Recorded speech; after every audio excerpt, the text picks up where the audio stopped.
বিয়ে করেছেন বৈষম্য বিরোধী ছাত্র আন্দোলনের অন্যতম সমন্বয়ক ও জাতীয় নাগরিক কমিটির মুখ্য সংগঠক সার্জিস আলম।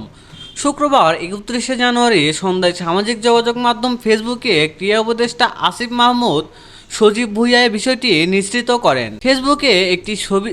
ফেসবুকে একটি ছবি শেয়ার করে তিনি লিখেছেন, নবজীবনে পদার্পণে অভিনন্দন জানাই সার্জিস ভাই, বিবাহিত জীবন সুখের হোক। ছবিতে উপদেষ্টা মাহফুজ আলম, সমন্বয়ক হাসনাত আবদুল্লাহ, তথ্য উপদেষ্টা নাহিদ ইসলাম রয়েছেন। বেশে সার্জিসকে দেখা যায় সাদা শেরওয়ানি এবং পাগড়ি পরা, যদিও পাত্রীকে তার নাম বা ছবি প্রকাশ্যে আসেনি। এবার জানা গেল সার্জিসের শ্বশুরবাড়ির পরিচয়। জানা গেছে সার্জিসের শ্বশুরের নাম ব্যারিস্টার লুৎফর রহমান। তার বাড়ি বরগুনা সদর উপজেলায় 2 নম্বর চন্না ইউনিয়নের লাকুরতলা গ্রামে। পেশার তাগিদে ব্যারিস্টার লুৎফর রহমান স্ত্রী, মেয়ে ও 2 ছেলেকে নিয়ে রাজধানীর বাসাবো এলাকার শাহজাহানপুর এলাকায় বসবাস করেন।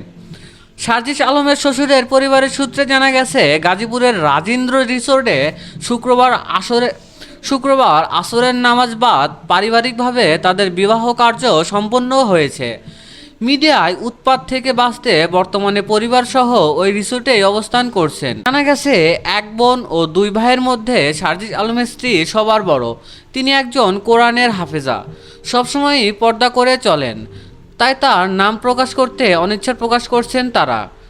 1998 সালে পঞ্চগড় জেলার আটোয়ারী উপজেলায় জন্মগ্রহণ করেন। তার বাবা আখতারুজ্জামান সাজু ও মা বাকিয়া বেগম।